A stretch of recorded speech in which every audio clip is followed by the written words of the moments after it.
Bonsoir, c'était hier soir à Massy, la fameuse cérémonie des podiums de l'Essonne. De nombreux sportifs attentifs, leurs familles, leurs amis, diverses personnalités, à commencer par les responsables du Conseil général, des prix décernés et le fameux trophée du sportif de l'année. Téléson évidemment était de la fête. Olivier Roche.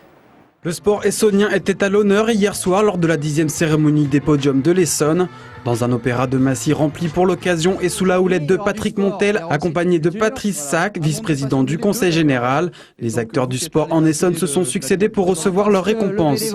Cette année, une place importante a été donnée aux bénévoles du département qui œuvrent depuis de longues années pour la promotion de leur discipline. Outre le prix de la performance collective décerné au FCF Juvisy et à Sainte-Geneviève Judo, Sophie de Ronchy, la nageuse de l'ES Massy, et Bastien Grundeler, pongiste handisport vice-champion du monde, ont reçu le prix de la performance individuelle. Mais le grand gagnant de la soirée, c'est Vincent Louis, qui a été élu par les internautes comme le sportif essonnien de l'année.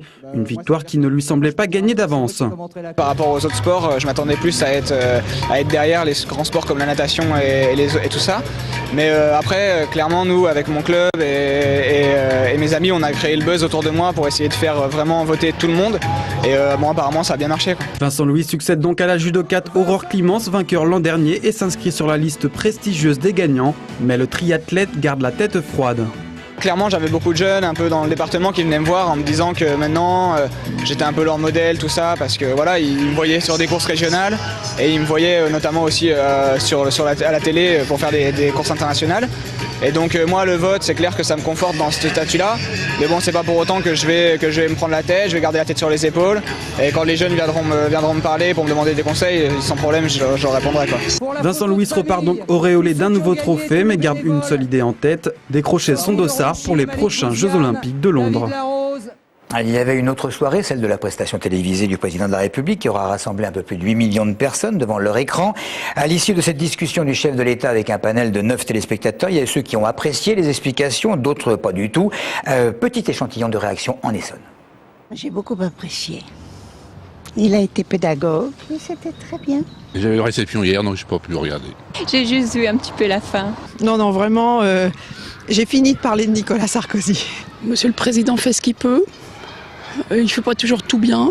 Et même, en fait, je me permets pas du tout de juger parce que je suis pas, en fait. Disons qu'il a voulu se montrer très rassurant. Il est bon dans ce genre de choses. J'attends quelque chose qui nous remette un peu le pays en ordre. C'est très très bien ce qu'il a fait.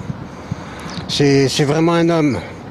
C'est un peu un homme comme le général de Gaulle. Je suis un petit peu perplexe, quoi, comme beaucoup de Français. Il m'intéresse guère, ce monsieur. J'ai trouvé que par contre, il n'était pas contrarié par les journalistes. On avait l'impression que tout le monde était un peu figé, quoi. Je ne l'ai pas regardé parce que ça ne m'intéressait pas. Et j'ai écouté les infos ce matin, j'ai bien fait de ne pas l'écouter, je crois. On croyait l'agrandissement du dépôt de carburant de Cerny totalement abandonné, mais voilà que la SFDM, qui gère le site, cherche à les réactiver.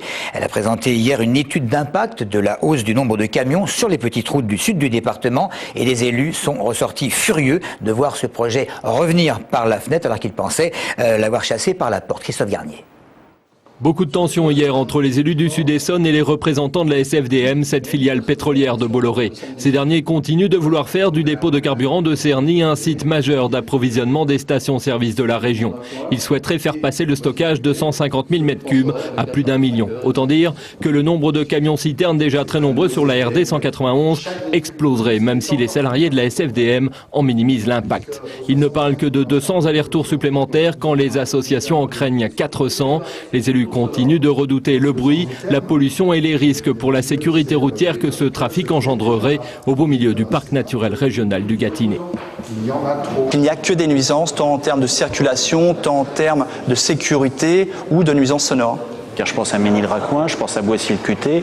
On est sur des petits villages avec des trottoirs extrêmement faibles, voire des absences de trottoirs, des voiries extrêmement peu larges, sur des circulations qui sont d'ores et déjà encombrées et où là, clairement, indépendamment de la nuisance au cadre de vie, on crée un risque pour les habitants du secteur.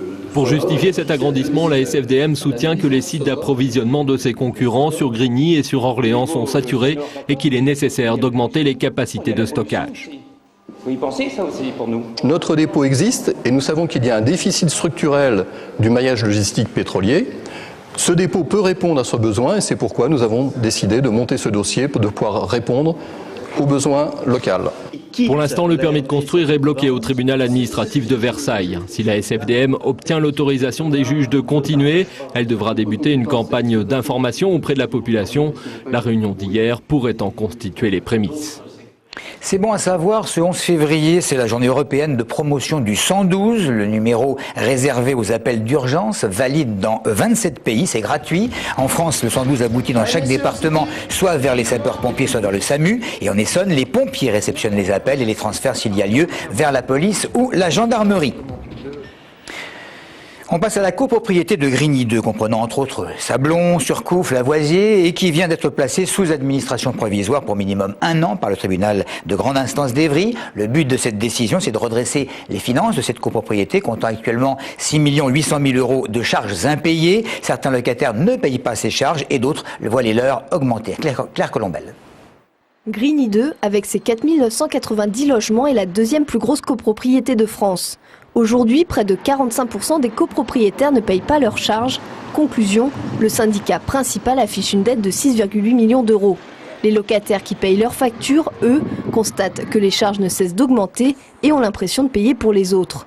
Normalement, il devrait y avoir une réduction des charges, mais là, j'ai constaté qu'entre les charges 2009 et 2010, je paye à peu près 250 € de plus. Je suis logé à peine dans ce nouveau bâtiment et j'ai reçu des charges le loyer est presque à 500 et quelques et les charges sont à 130 et je viens de recevoir le chauffage à 285 €. Hormis l'électricité, je suis presque à 500 € le mois. La situation va peut-être évoluer puisque le syndicat principal qui fournit le chauffage, l'eau et entretient les espaces extérieurs vient d'être placé sous administration judiciaire. Pour le maire de la ville, cette mesure était nécessaire, mais pas seulement. Le redressement de la situation, l'avenir de cette grande copropriété passe aussi par une qualité de l'environnement, par plein de choses, par la sécurité, par des travaux sur les parties communes, sur plein de choses, et travailler sur la perspective de maîtrise des charges locatives, notamment autour des charges de chauffage.